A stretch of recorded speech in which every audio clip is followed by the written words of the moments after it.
Speaker for the evening is another redoubtable campaigner, journalist, publisher, Patrick Henningson of 21st Century Wire.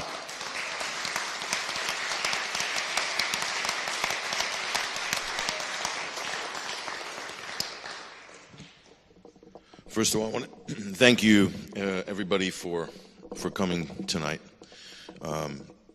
Don't be fooled by the numbers in this room. This represents a much bigger group that's out there, and it's not just in this country, it's internationally. And I think everybody who follows social media and who interacts with people, as Emmy testified to, know what I'm talking about. This is a global issue, and I'm going to explain why. So, why am I here? Why are we here? This is a fundamental issue, and I've been trying to put this in a way that people can understand. So I hope that what I can give you is some boiled down explanations that you can take tonight, because you're going to be talking to people. This is how this issue is going to spread. This is how, if you really want to win this, which could be in a lot of people's estimation, certainly if you're a journalist or you're a publisher, if you're a news consumer, this is the defining issue of this generation.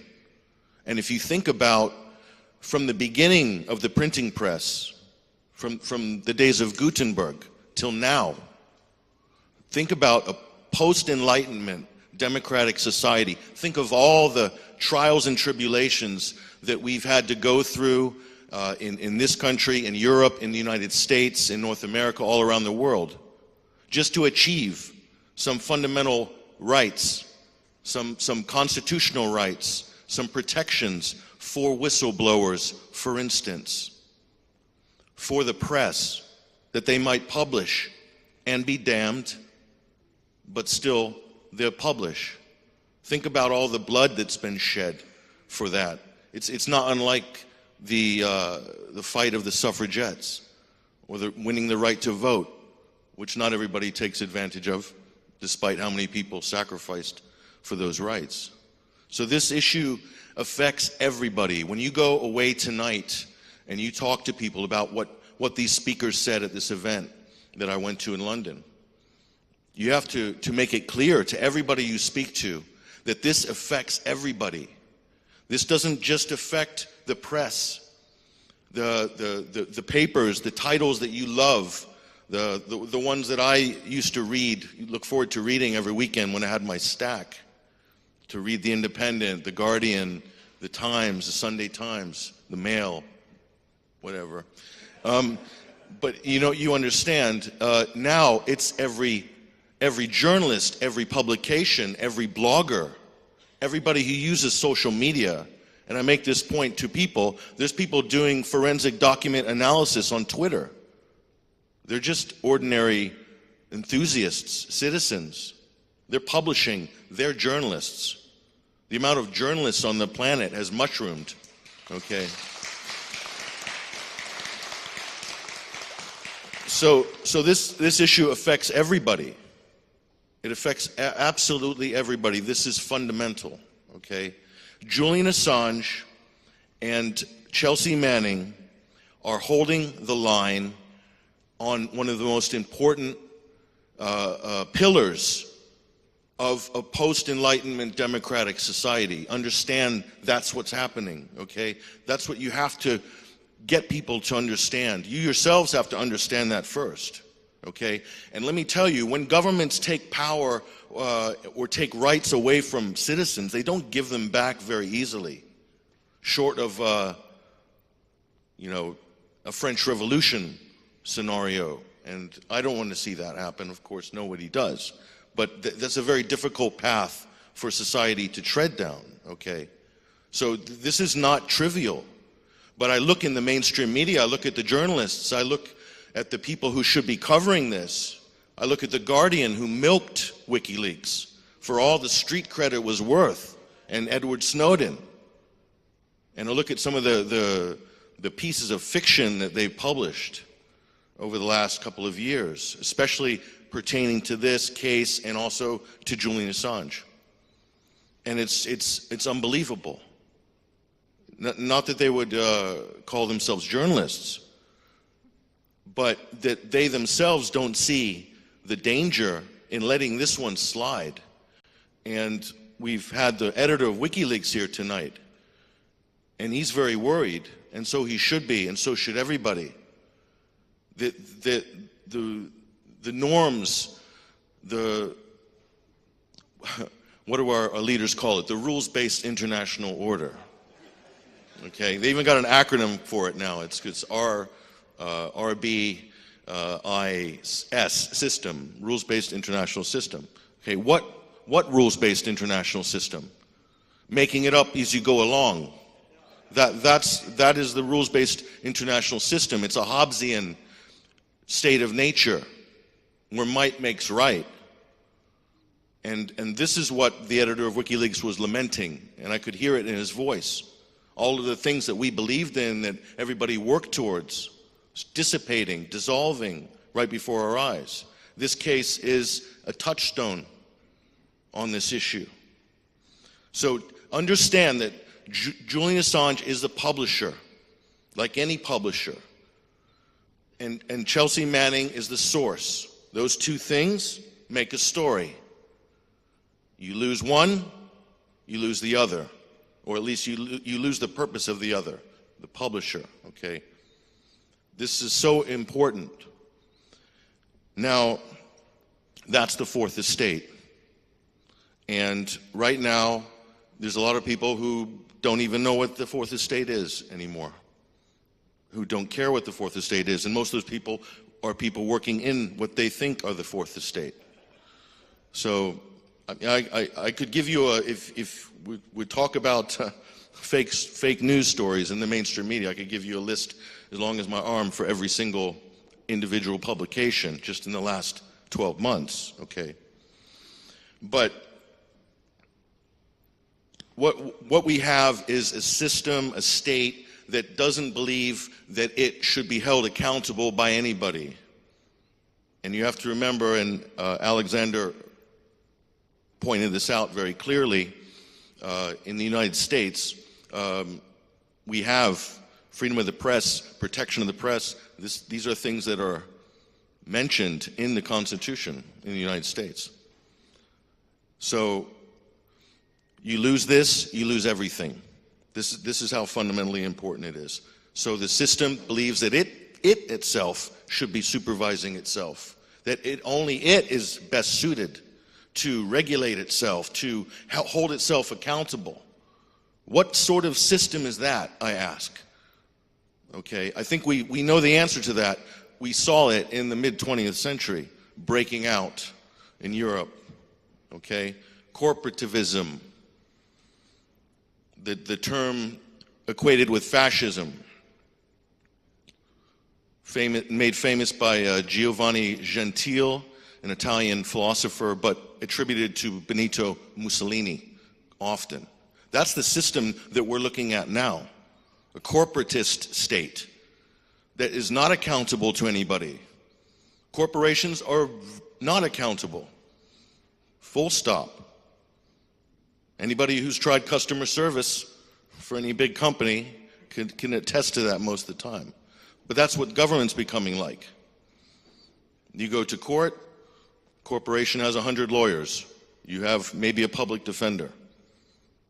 This is what the pharmaceutical industry behaves like. It investigates itself. It runs its own tests on, it regulates itself. So we'll do the clinical trials ourselves, don't worry, and we'll report to you about how we did. Don't worry, it's great. This is the system that's been ushered in the United States now for almost 20 years. So the government doesn't want a fourth estate. The case of Julian Assange makes that clear. And just imagine, how many of you have seen the collateral murder video, the WikiLeaks release in 2010? I just watched it for the first time in like 8 years. I rewatched it last year. And I looked at this, and I just couldn't believe what I was watching, you know? And you walk into a shopping mall in America and you gun down 14 people, the whole country goes into crisis mode. CNN scrambles 100 reporters and sound stages within 12 hours. Every network's down there. It's the horror of horrors, a mass shooting in America, okay? We watched a mass shooting on that video. Not only that, members of the press gunned down. But if you're a member of the military, no charges brought, maybe a slap on the wrist. And if that, it'll be on the lowest ranking officer or soldier, you can guarantee that. When in fact, Donald Rumsfeld himself and Craig Murray would attest to this, his name's on the order for enhanced interrogation. They're just following orders, but they'll string up a low-level private or a corporal or Chelsea Manning in that sense.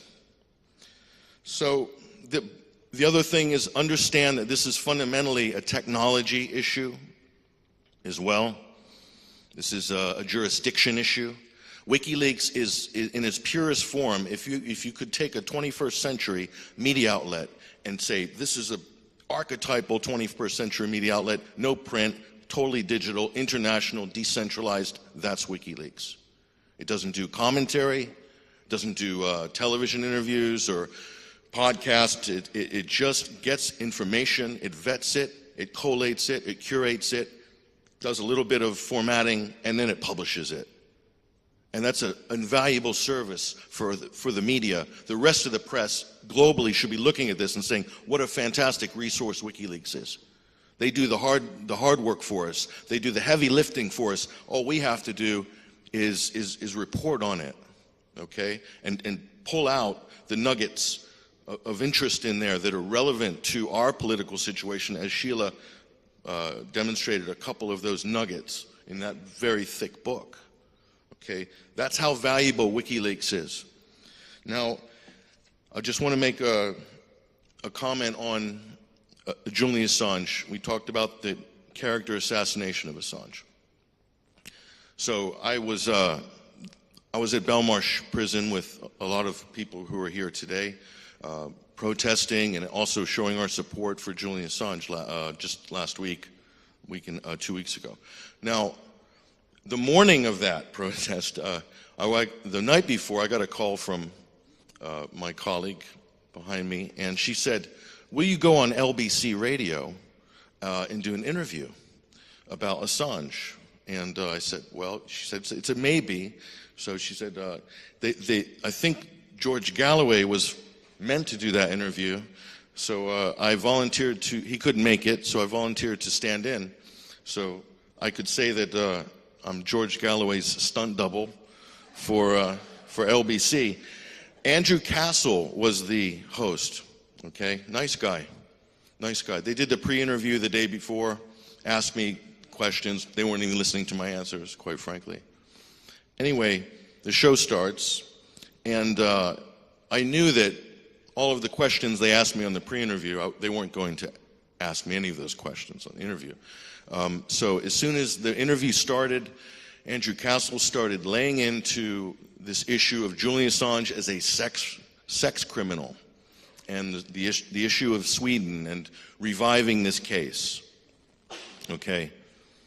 Nothing about the issue of freedom of the press, nothing about one of the fundamental pillars of our society internationally, none of that. Just about Julian Assange's sexual exploits in Sweden and should he be extradited. So I took a few minutes to lay out the facts of the case to Andrew Castle, and he was a bit surprised. He even admitted he didn't know much about the case. And he thanked me. But then I asked him a question that threw him back a little bit. And I said, Andrew, and this was live on air. By the way, we've asked for this clip, and they won't give it to us. Okay? So I said, Andrew, do you consider, and he's a very nice, very polite, very nice host. I said, do you consider Julian Assange a colleague or not? Do you consider a journalistic colleague, do you consider WikiLeaks a media outlet or not? And it's just pause. Okay? So that's the fundamental question here. Okay? I say this many other times. Government will do what government does. Politicians will do what politicians do. How many people expect that politicians are going to always tell the truth? Okay. I like your positive attitude, Dr. Gill. They're going to do what they're going to do. That's why we need an independent fourth estate. That's why we need a free press, to hold them to account when they don't tell the truth, when they are lying, when they are covering up, when there are crimes. What Chelsea Manning, what Julian Assange are leaking, you have to understand there's lives at stake. So even if there are lives at stake, that's illegal, that's forbidden. The full weight of the state's going to come down on you, not just one state, 2 or 3 states, for exposing war crimes, you could potentially save lives. Instead, we have the state pointing its apparatus directly at anybody who dares to embarrass the United States government or military, okay?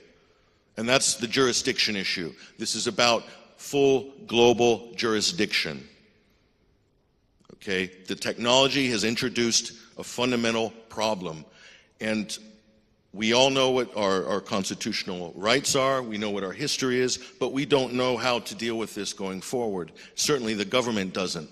They're panicking. They're in reactionary mode. You can see it now. The norms are falling to the wayside.